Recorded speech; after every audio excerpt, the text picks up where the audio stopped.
Hello students, आज अभी हम लोग रिलेशंस टॉपिक को कंटिन्यू कर रहे हैं।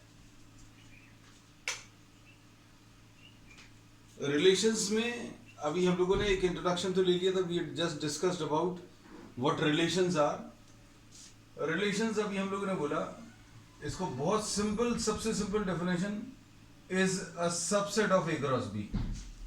Relation is a subset of A cross B. और ए क्रॉस बी क्या है?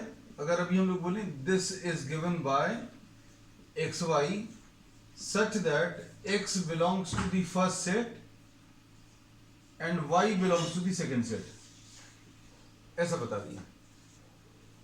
और इसका कोई भी सबसेट जो है वो एक रिलेशन रहेगा। ठीक, अब इसमें number of elements of A cross B will be equal to number of elements of A into number of elements of B. Suppose ये number of elements of A X ले लें, number of elements of B Y ले लें, तो number of elements which are present in A cross B will be X into Y, and number of subsets कितने possible होंगे? ए cross B के जितने भी सबसेट्स होंगे उनको रिलेशन बोलेंगे। तो नंबर ऑफ सबसेट्स अगर अभी हम लोग निकाल रहे हैं तो ये नंबर ऑफ रिलेशंस भी होगा। Number of relations from A to B will be equal to number of subsets of A cross B, and this will be equal to 2 to the power of number of elements of A cross B, मतलब 2 to the power of x into y। इतने number of relations possible होंगे। We are quickly revising what we have done in the previous class. उसके बाद अभी हम लोगों ने types of relations में अभी हम लोगों ने आइडेंटिटी रिलेशन, हम लोगों ने सबसे पहले जो डिफाइन किया था वो एम्प्टी रिलेशन या नल रिलेशन या वॉइड रिलेशन। एम्प्टी रिलेशन जो रहेगा इसमें कोई भी एलिमेंट नहीं होगा, वो भी इसका एक सबसेट होगा ए क्रॉस बी का। फिर इसके बाद यूनिवर्सल रिलेशन, पूरा ए क्रॉस बी भी अगर अभी हम लोग कॉपी कर लें तो वो ए क्रॉस बी का सबसेट होगा।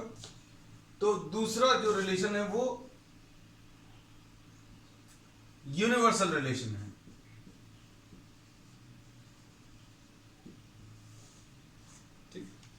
फिर इसमें अभी हम लोगों ने बोला था, इसका एक एग्जाम्पल अभी हम लोग ले लेना है। Suppose A is the set of children in a school, और आपको ए क्रॉस ए में कोई रिलेशन डिफाइन करना है। और ये रिलेशन कैसा है? रिलेशन आपको दिया है, this is given by a and B,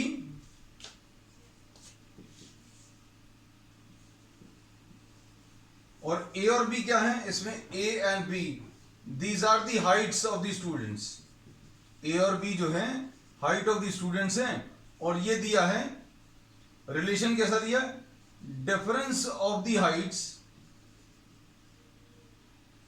is greater than 10 feet। ए और बी अगर दो स्टूडेंट्स की हाइट है, हमने बोला रिलेशन जो है आप लिखेंगे ए और बी एक ऐसे ऑर्डर्ड पेयर में, ये एक स्टूडेंट की हाइट है, ये एक और स्टूडेंट की हाइट है, और आपको ऐसे जितने भी पॉसिबल केसेस हैं वो बनाने हैं। कैसे पॉसिबल केसेस बनाने हैं? कि ए और बी की हाइट का अंतर 10 फीट से ज्यादा। तो ऐसे कोई भी दो स्टूडेंट आप कभी स्कूल में बता ही नहीं पाओगे।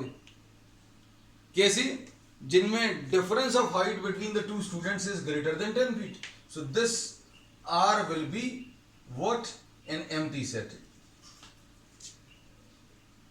और इसके बाद अगर अभी हमने ये बोल दिया, we are having another relation A and B such that the difference of the height is smaller than 10 feet. कोई भी दो स्टूडेंट ले लो, कोई भी दो स्टूडेंट, तो उसमें अभी हम लोग बोलेंगे उनके बीच में हाइट का जो डिफरेंस रहेगा वो 10 फीट से कम रहेगा। जो बराबर हाइट वाले दो बच्चे आपने सिलेक्ट कर लिए, मान लो रोल नंबर 1 और रोल नंबर 2 वाले दो बच्चे सिलेक्ट कर लिए जिनकी हाइट सेम है। ये स्टूडेंट 1 है, ये स्टूडेंट 2 है, इन दोनों की हाइट बराबर भी है, तो दोनों का डिफरेंस कितना आ जाएगा? 0 आ जाएगा, और ये डिफरेंस जो है स्मॉलर देन 10 फीट होगा, तो ये यूनिवर्सल रिलेशन होगा। तो अभी हमने दो टाइप के रिलेशन बता दिए, एक तो एम्प्टी रिलेशन और यूनिवर्सल रिलेशन। फिर इसमें अभी हम लोगों ने एक और चीज बताई थी,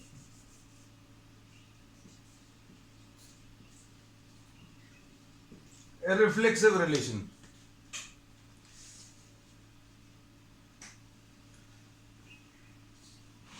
रिफ्लेक्सिव रिलेशन जो है हम लोग तब बोलेंगे for every A belonging to A, reflexive relation in A cross A, for every A which belongs to the set A is related to itself. A is related to A, मतलब A comma A belongs to R। फिर दूसरा अभी हमने बताया था symmetric. Symmetric का मतलब क्या है? सिमेट्रिक का मतलब यह है, if A B belongs to R दिया हुआ है, तो इससे ये कंक्लूजन तुरंत अभी हम लोग निकाल पाएंगे कि B A also belongs to R. If A B belongs to R दिया है तो B A belongs to R होगा। और तीसरा,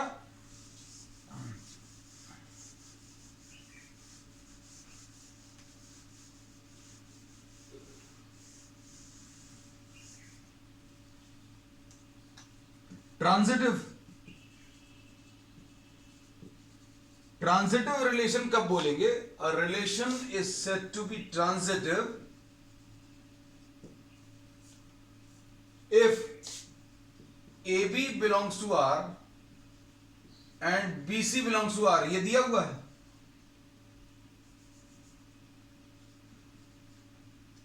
ए बी इस रिलेशन में है, बी सी भी इसी रिलेशन में है, तो इन दोनों को मिलाकर हम लोग ये कंक्लूजन निकाल पाएंगे ए सी बिलोंग्स टू द रिलेशन। इसका एग्जाम्पल देंगे, अभी हम चिंता मत करना, हम कुछ एग्जाम्पल्स भी अभी हम लोग डिस्कस करेंगे। फिर ये तीनों प्रॉपर्टीज जो रिलेशन सेटिस्फाई करता है, reflexive relation, symmetric relation and transitive relation, ऐसा कोई भी रिलेशन जो तीनों को सेटिस्फाई करता है, तीनों प्रॉपर्टीज को, उसको अभी हम लोग इक्विवेलेंस रिलेशन बोलते हैं।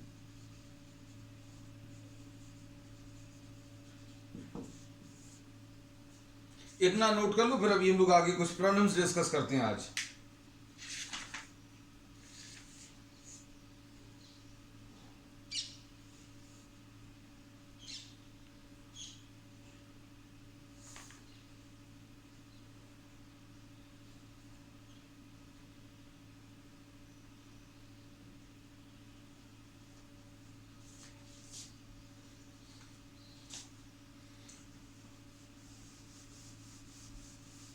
अब इसमें नेक्स्ट अभी हम लोग ले रहे हैं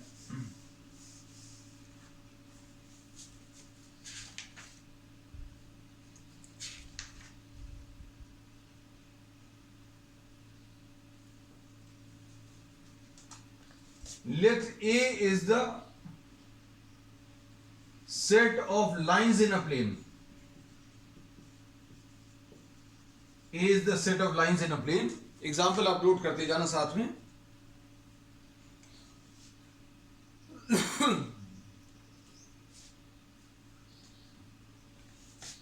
And the relation is defined as L1 L2 such that L1 is perpendicular to L2. किसी एक प्लेन में बहुत सारी लाइंस बनी हुई हैं और उसमें उस सेट में आपको रिलेशन दिया है परपेंडिकुलर। तो अब आप चेक करेंगे सारी चीजें, ये तीन जो प्रॉपर्टीज अभी हमने डिफाइन की थी, क्या ये रिलेशन रिफ्लेक्सिव है? क्या किसी लाइन को परपेंडिकुलर टू इटसेल्फ कंसीडर कर सकते हैं? क्या कोई लाइन खुद के परपेंडिकुलर होगी? अगर हमने ये लाइन बनाई तो क्या ये खुद के परपेंडिकुलर है? बिल्कुल नहीं हो सकती, क्योंकि अगर ये लाइन अभी हमने बना ली तो इसके परपेंडिकुलर कोई दूसरी लाइन होगी। हाँ, अगर इसमें ये परपेंडिकुलर रिलेशन की जगह अगर पैरेलल होता तो अभी हम लोग कह सकते थे कि भैया ये वाली लाइन इसी खुद की लाइन के पैरेलल मान सकते हैं, मतलब ये वाली लाइन और यही वाली लाइन पैरेलल है, ऐसा मान सकते थे। लेकिन हम लोग ये कह सकते हैं that no line is perpendicular to itself, therefore क्या बोल सकते हैं इसके बारे में?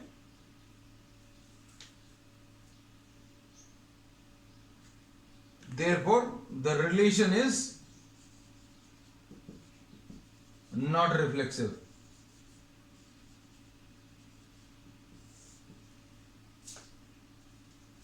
अब उसका सिमेट्रिक देखो, क्या ये रिलेशन सिमेट्रिक है?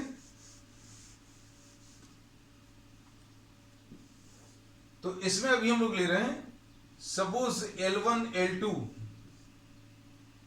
सिमेट्री के लिए चेक कर रहे हैं। अच्छे से देखना, बहुत सिंपल चीज है। L1 L2 belongs to R दिया हुआ है,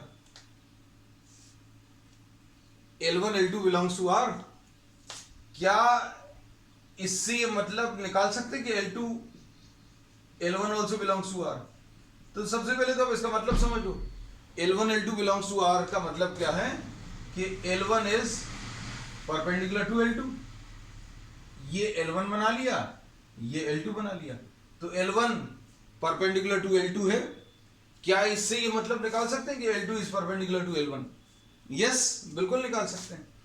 L1 परपेंडिकुलर टू L2 है, तो L2 is perpendicular to L1। Therefore this given relation is symmetric. ये रिलेशन सिमेट्रिक हो गया। अब क्या ये रिलेशन ट्रांजिटिव है? ये भी बहुत सिंपल चीज है। इसमें L1 L2 belongs to R दिया है and L2 L3 belongs to R। इसका मतलब क्या है? L1 परपेंडिकुलर टू L2 है, ये भैया L1 बना लिया, ये L2 बना लिया। अब L2 L3 belongs to R, मतलब L2 और L3 परपेंडिकुलर है। ये L1 बना लिया, ये L2 बना लिया, क्योंकि दोनों परपेंडिकुलर हैं। अब L2 और L3 परपेंडिकुलर, तो L2 के परपेंडिकुलर ये वाली लाइन L3, ऐसी कुछ बना सकते हैं। तो इसमें क्या कह सकते हैं, क्या L1 L3 के परपेंडिकुलर है? तो नहीं, बिल्कुल नहीं। So L1 L3, L1 perpendicular to L2, L2 perpendicular to L3, मतलब L1 and L3 are not perpendicular, therefore L1, L3 does not belong to R, therefore this relation is not transitive। ठीक है, तो ये पहला example था, note कर लो अच्छे से, समझ लो, कुछ डाउट्स हो तो पूछ लेना। अब इसके बाद नेक्स्ट, अब हम इसी प्रॉब्लम में थोड़ा सा चेंज कर दे रहे हैं। कैसा चेंज कर दे रहे भैया? ये देखो, A is the set of lines in a plane दिया हुआ है, A is the set of lines in a plane, और रिलेशन जो है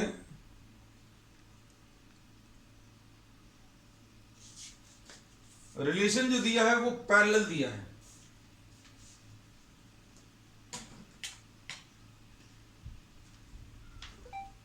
अब इससे क्या कह सकते हैं, इसका मतलब अभी हम लोग बता सकते हैं। तो क्या ये रिलेशन रिफ्लेक्सिव है? रिफ्लेक्सिव का मतलब ये है L, L should belong to R। तो क्या किसी भी लाइन L को, where L is any line, L is any line, can we say that any line can be considered parallel to itself?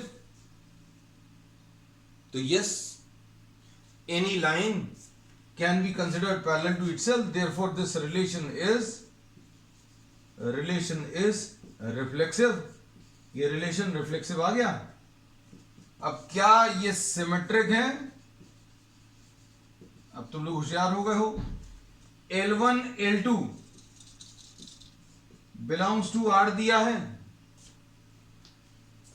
तो क्या इससे ये मतलब निकाल सकते हैं, कंक्लूजन निकाल सकते हैं? ये कंक्लूजन, दिस इंप्लाइज दैट, क्या ये ऐसा इंप्लाई करता है कि L2 L1 also belongs to R? भैया L1 L2 belongs to R का मतलब क्या है? L1 is parallel to L2। तो क्या इससे मतलब निकलेगा? यस। अभी हम लोग कह सकते हैं if L1 is parallel to L2, तो इससे मतलब निकाल सकते हैं कि L2 is parallel to L1।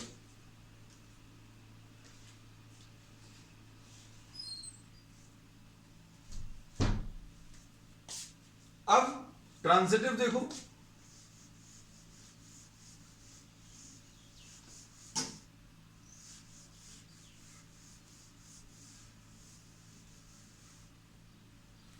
Transitive में अभी हम लोग क्या बोलेंगे?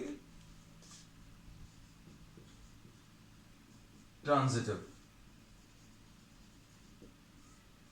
L1 L2 belongs to R है and L2 L3 belongs to R है,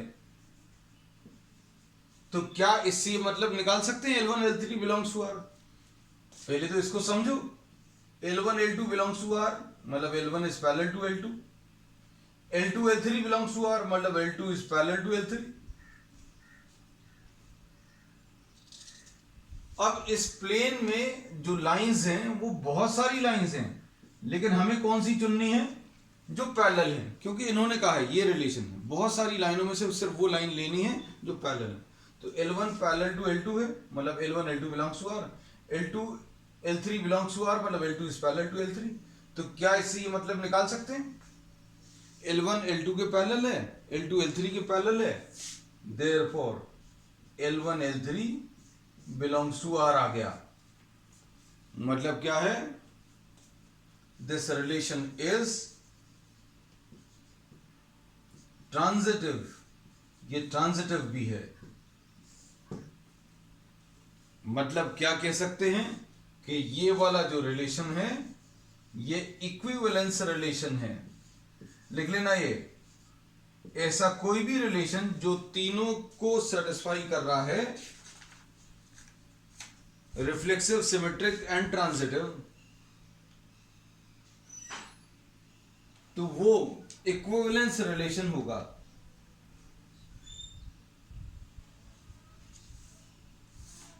और ये इनफैक्ट अभी हम लोगों ने जो कर लिया है, this is, I just seen it now that this is question number 14th।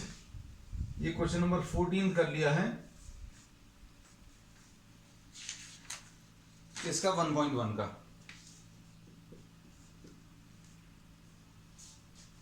Next question. अच्छा, इसमें एक पार्ट और है, show that this R is an equivalence relation, ये दिखाना था। Find the set of all the lines related to y is equal to 2x plus 4।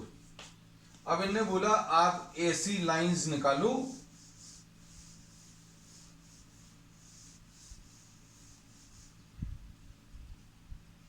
जो y is equal to 2x plus 4 से रिलेटेड हूं।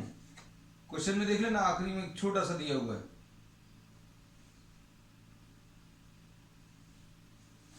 तो इसमें अभी हमें ऐसी लाइंस बतानी है जो इसके पैरेलल है, जो इस लाइन से रिलेटेड है, और रिलेशन क्या दिया, पैरेलल। तो पैरेलल लाइंस के लिए स्लोप सेम होना चाहिए। तो इसको अगर अभी हम लोग कंपेयर करें y = mx + c से, तो m की वैल्यू 2 आएगी। तो ऐसी कोई भी लाइन जो इसके पैरेलल है वो कैसी होगी, y = m, स्लोप सेम होगा। स्लोप सेम है मतलब 2x, m की जगह 2 रख दिया और प्लस c की कुछ भी वैल्यू होगी, c की जितनी अलग अलग वैल्यूज आप रखोगे उतनी अलग अलग लाइंस मिलेंगी। तो अगर ये y = 2x + 4 है, तो ऐसी जितनी भी ये वाली लाइंस रहेंगी जो इसके पैरेलल हैं वो इस टाइप की किसी इक्वेशन से मिलेगी, y = 2x + 1, 2x + 3, 2x + 7, 2x + 10, 2x - 3। तो इसलिए अभी हम लोगों ने c लिख दिया, क्योंकि आपको बहुत सारी लाइंस बतानी, कोई एक लाइन नहीं बतानी। एक लाइन अगर बतानी होती तो 2x + 3 लिख देते, 2x + 1 लिख देते। तो you have to find out the equation of all the lines which are related to this line. तो रिलेशन पैरेलल दिया है, इसलिए अभी हमने स्लोप सेम ले लिया। ठीक, अब नेक्स्ट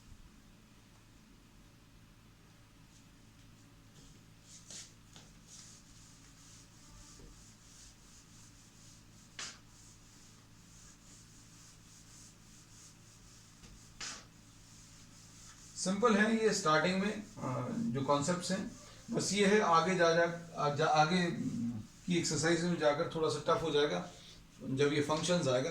और फंक्शंस में भी बहुत टाइप ऑफ फंक्शंस अभी हम लोग लेंगे, और उनके ग्राफ्स पर्टिकुलरली इंपॉर्टेंट भी हैं, थोड़े से टफ भी हैं conceptually. But nothing to worry about, हम सब कुछ बताते चलेंगे, सब कुछ बताएंगे। नेक्स्ट इसके बाद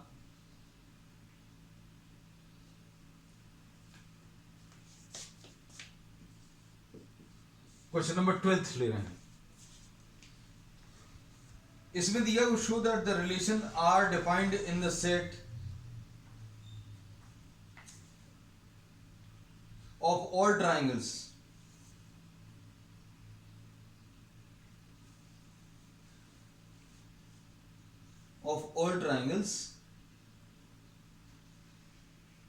are given by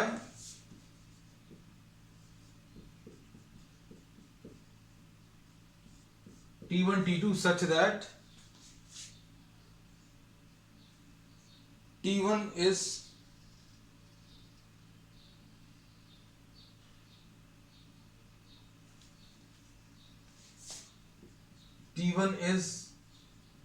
similar to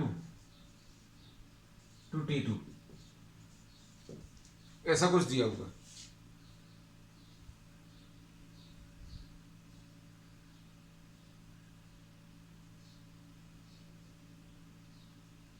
अच्छा, अब देखो इसमें चेक करें, रिलेशन सिमिलर दिया है आपको।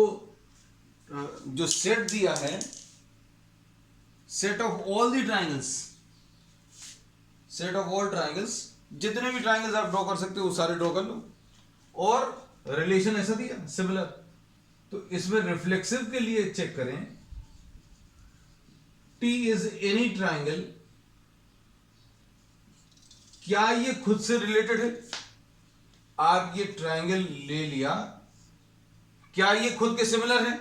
बिल्कुल कह सकते हैं, all triangles are similar to itself. इसमें ये जो ट्राइंगल है ये खुद के सिमिलर माना जा सकता है। सिमिलरिटी के लिए कंडीशन क्या है? सिमिलरिटी के लिए कंडीशन ये होती है कि करस्पॉन्डिंग साइड्स की लेंथ बराबर होनी चाहिए। मतलब this side upon this side is equal to this side upon this side will be equal to this side upon this side, या फिर एंगल्स इक्वल आने चाहिए, करस्पॉन्डिंग एंगल्स। ये वाला एंगल अभी हम इनको नाम भी दे रहे हैं, B equal to E, angle C is equal to angle F, और angle A is equal to angle D। और क्या कह सकते हैं, AB upon DE is equal to BC upon EF is equal to AC upon DF, ऐसा कुछ होगा। तो क्या किसी ट्राइंगल को रिलेटेड टू इटसेल्फ कह सकते हैं? तो ABC आपने इसको नाम दिया, तो AB upon AB will be equal to BC upon BC will be equal to AC upon AC। दो ट्राइंगल्स की जगह आपने वही वाला ट्राइंगल दो बार बना लिया। So yes we can say that every triangle is similar to itself, तो रिफ्लेक्सिव है। अब इसके बाद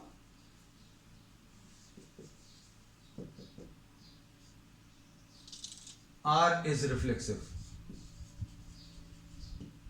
फिर उसके बाद क्या ये सिमेट्रिक है? तो सिमेट्री अभी हम लोग चेक कर ले रहे हैं। तो सिमेट्री में क्या बोलेंगे, देखो जरा ध्यान से।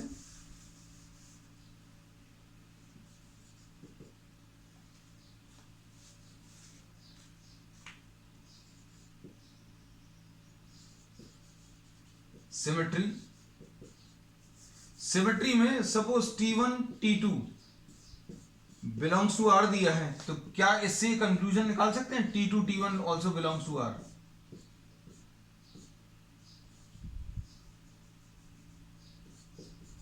तो पहले तो इसका मतलब समझो। इसका मतलब क्या है?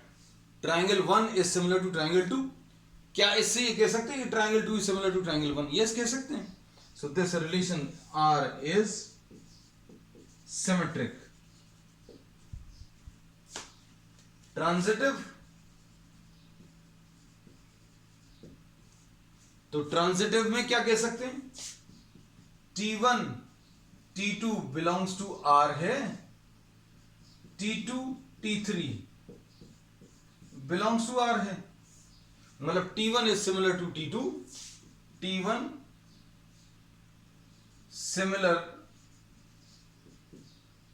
To T2 and T2 similar to T3। तो क्या इन दोनों से कंक्लूजन निकाल सकते हैं कि T1 is similar to T3? Yes. अगर T1 और T2 सिमिलर हैं और T2 और T3 सिमिलर हैं, तो T1 और T3 भी सिमिलर होंगे, ऐसा कह सकते हैं। ठीक है, तो ये रिलेशन जो है ट्रांजिटिव भी है। अब क्या कह सकते हैं? Therefore R, the given R is what? An equivalence relation। ये एक इक्विवेलेंस रिलेशन है, नोट कर लो।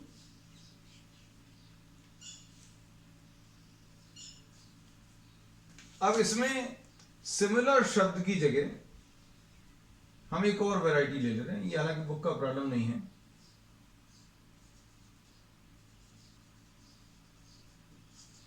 अच्छा, इसमें एक पार्ट और है यार, अभी देखो हम देख ही नहीं पाए। इसमें एक पार्ट और क्या दिया? Consider 3 right angle triangles. T1 कितना दिया? 3 4 5। T1 3 4 5 साइड्स दिए हैं। T2 कितना दिया? यार तुम लोग तो इतने होशियार कर सकते थे, हमने क्यों करवा दिया? 5 12 13। T3 कितना दिया है? 6 8 10। इनमें से कौन से रिलेटेड हैं? तो भाई बहुत इजी है, आप देख लो किस कौन से सिमिलर हैं। और सिमिलर देखने के लिए ट्राइंगल नहीं बनाना है। 3/6 is equal to 4/8 is equal to 5/10। मतलब क्या आ जाएगा? मतलब अभी हम लोग ये कह सकते हैं कि T1 और T3 जो हैं वो रिलेटेड हैं। T1 और T3 रिलेटेड क्यों है? क्योंकि T1 will be similar to T3। और सिमिलर क्यों है? क्योंकि करस्पॉन्डिंग साइड्स प्रोपोर्शनल है। अब इसके कॉन्ग्रुएंसी में तो क्या ये रिलेशन रिफ्लेक्सिव है? क्या किसी ट्राइंगल को कॉन्ग्रुएंट टू इटसेल्फ प्रूव कर सकते हैं? इसी क्वेश्चन को अभी हमने चेंज कर दिया, अगला क्वेश्चन है ये, है ना। तो आपको नया बनाकर लिखना पड़ेगा क्योंकि क्वेश्चन चेंज हो गया, लेकिन हमारा सोल्यूशन नहीं चेंज होगा। तो इसमें भी हमने क्या बोला? T1 is congruent to T2। तो क्या किसी ट्राइंगल को कॉन्ग्रुएंट टू इटसेल्फ मान सकते हैं? कोई ट्राइंगल लिया, क्या वो खुद के ही बराबर है क्या? तो यस, रिफ्लेक्सिव है।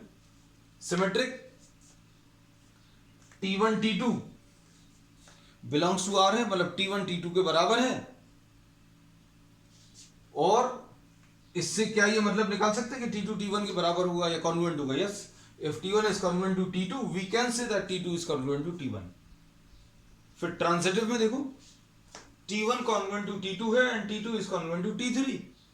मतलब क्या है, T1 T3 is T1 and T3 are congruent.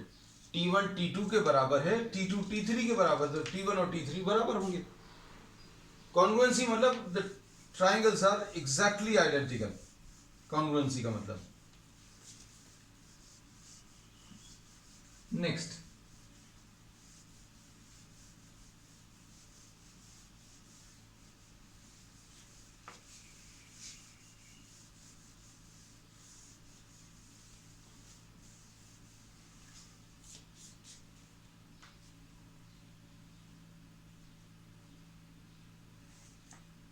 Next question अभी हम लोग जो ले रहे हैं,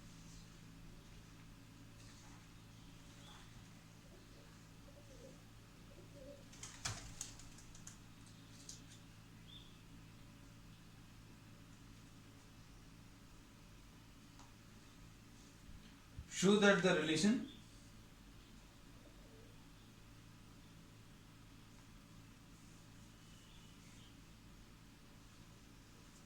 क्वेश्चन नंबर 9 अभी हम लोग ले रहे हैं। 9 में रिलेशन क्या दिया है,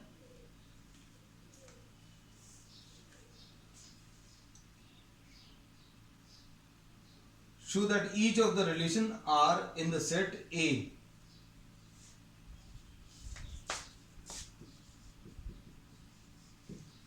ऐसा कुछ दिया हुआ है,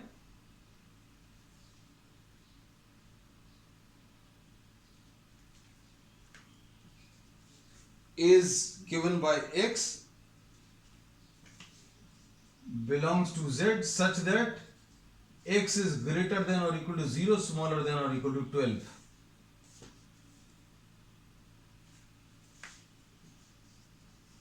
और इसमें क्या प्रूव करना है,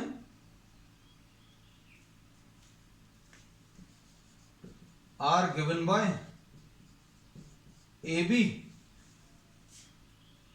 सच that modulus of A minus B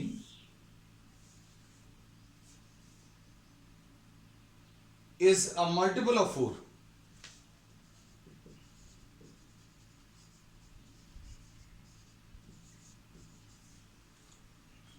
question देख लेना अच्छे से।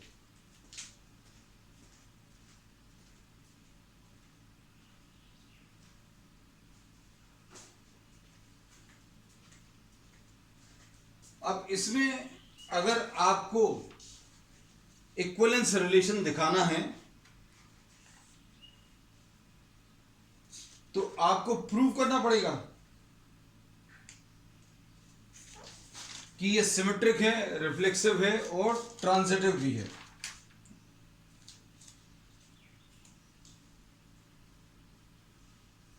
अब देखो,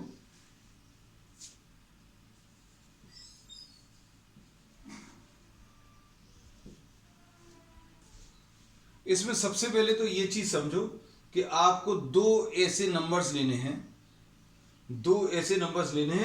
जिनका डिफरेंस लेने पर मल्टीपल ऑफ 4 आ जाए। जैसे एग्जाम्पल के लिए अभी आप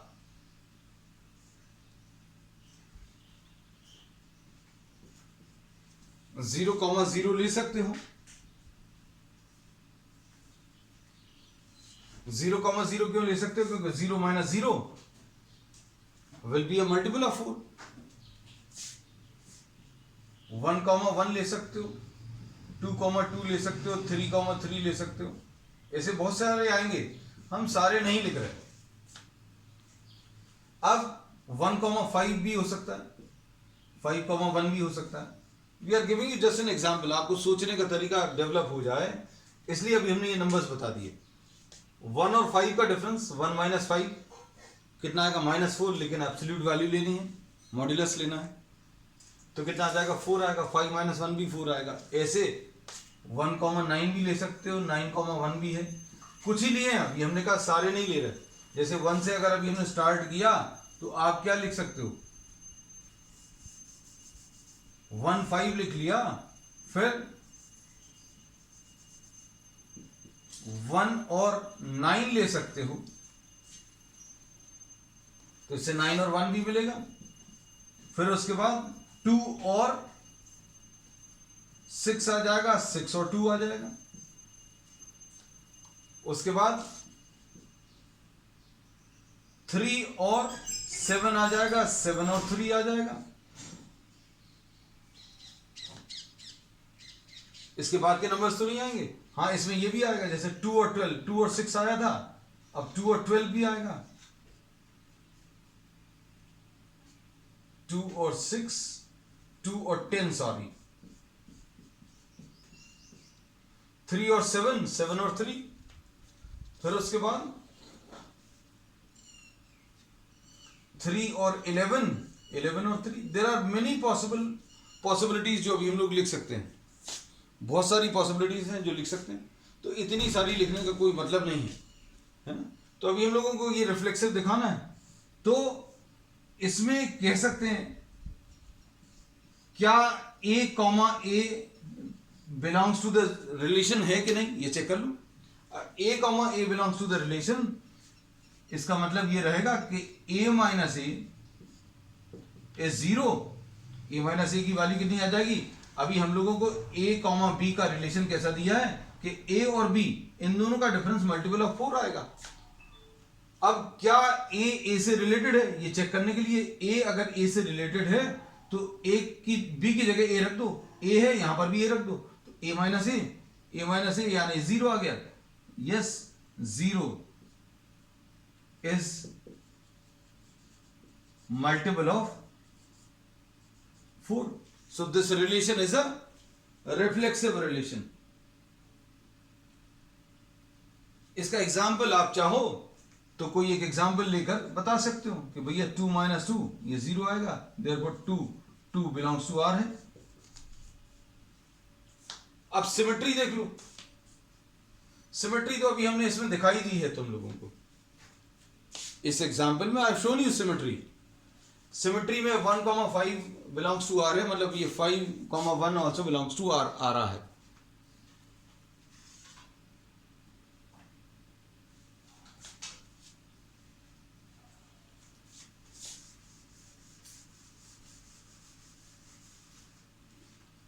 अब इसके बाद सिमेट्री में हम लोग लिख ले रहे हैं, सिमेट्री में कैसा लिख ले रहे हैं?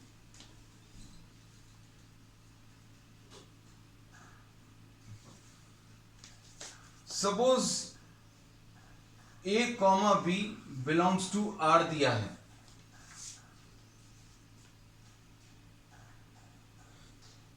ए comma b belongs to R अगर अभी हम लोगों ने ले लिया,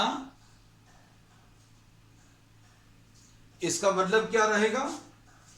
ए माइनस बी का मॉड्यूलस मल्टीपल ऑफ 4 होगा। ए माइनस बी का जो मॉड्यूलस है वो मल्टीपल ऑफ 4 होगा, वो लिख लिया। तो क्या इससे ये मतलब निकाल सकते हैं? ए माइनस बी अगर 4 का मल्टीपल आ रहा है तो बी माइनस ए भी मल्टीपल ऑफ 4 आएगा। Therefore B comma A also belongs to R. Therefore, this relation is R is what? A symmetric relation. लिख लेना ये।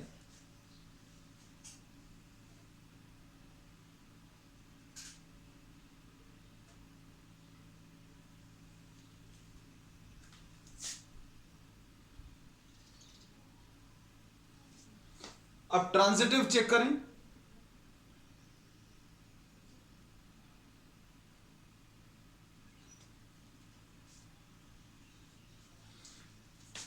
अब ट्रांजिटिव में चेक करने के लिए हम आपको पहले एक एग्जाम्पल बता दे रहे हैं, जैसे 1,5 बिलोंग्स टू R है। क्यों? क्योंकि 1 माइनस 5 इसका डिफरेंस जो है 4 का मल्टीपल है, और 5 रिलेटेड टू 9 है, क्योंकि 5 और 9 का जो डिफरेंस है वो बिलोंग्स टू R है, मल्टीपल ऑफ 4 है। 5 और 9 का डिफरेंस कैसा है? Multiple of 4। अब 1 रिलेटेड टू 5 है, 5 रिलेटेड टू 9 है, तो क्या 1 रिलेटेड टू 9 है? 1 और 9 का डिफरेंस कितना आ जाएगा? 8 आएगा। मतलब this also belongs to R. तो 1,5 belongs to R, 5,9 belongs to are.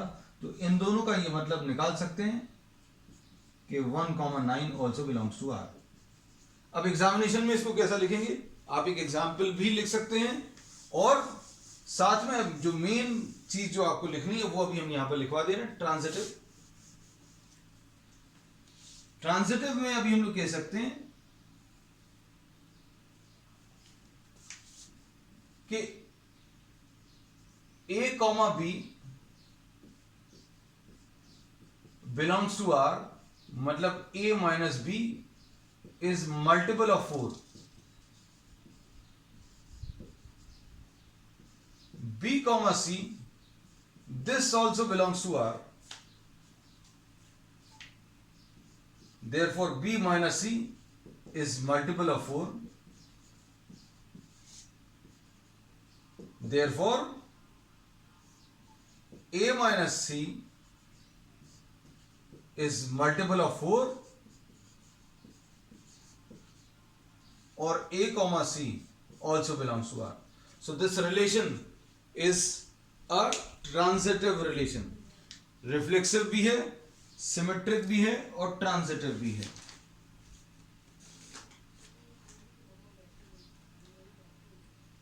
इसका एक पार्ट तो अभी हमने करा दिया है, दूसरा पार्ट जो है वो सिंपल है, ये तुम लोगों को करना है। This is left as an homework. इसमें एक चीज और अभी हम बता दें, इसमें लास्ट में इन्होंने पूछा क्या, find the set of all elements related to 1 in each case. 1 से रिलेटेड एलिमेंट्स कौन से आएंगे? 1 will be related to 5 and 9। 1 5 से भी रिलेट होगा, कैसे? 1 और 5 का जो डिफरेंस है 4 का मल्टीपल आएगा। 1 और 9 भी रिलेटेड होंगे, क्यों? क्योंकि 1 और 9 का जो डिफरेंस है वो भी 4 का मल्टीपल है। ठीक है। दूसरे पार्ट में इसमें इन्होंने क्या बोला है? Relation A minus be multiple of 4 दिया था। अब ये और ज्यादा आसान है। क्या दिया है इसमें? Relation A is equal to b. लो भैया, ये और इजी कर दिया इन्होंने। तो क्या ये रिफ्लेक्सिव है? A बिलोंग्स टू R कह सकते हैं? कोई भी एलिमेंट उठा लो, 1,1 ले लो, क्या 1 इज इक्वल टू 1 होगा? क्या कोई एलिमेंट खुद के बराबर होगा? यस। तो ये रिफ्लेक्सिव तो है। सिमेट्रिक,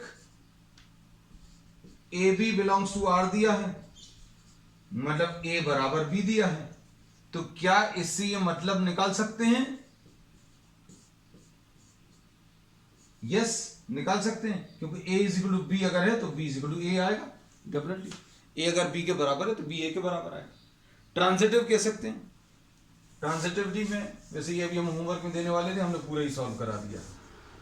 ट्रांजिटिव में A B belongs to R दिया है और B C belongs to R दिया है, मतलब A is equal to B है और B is equal to C है। तो क्या इससे ये मतलब निकाल सकते हैं कि a is equal to c? Yes, मतलब a comma c also belongs to R. Therefore, this relation is reflexive, symmetric and transitive. Therefore, this is an equivalence relation. ठीक है? That's all for today.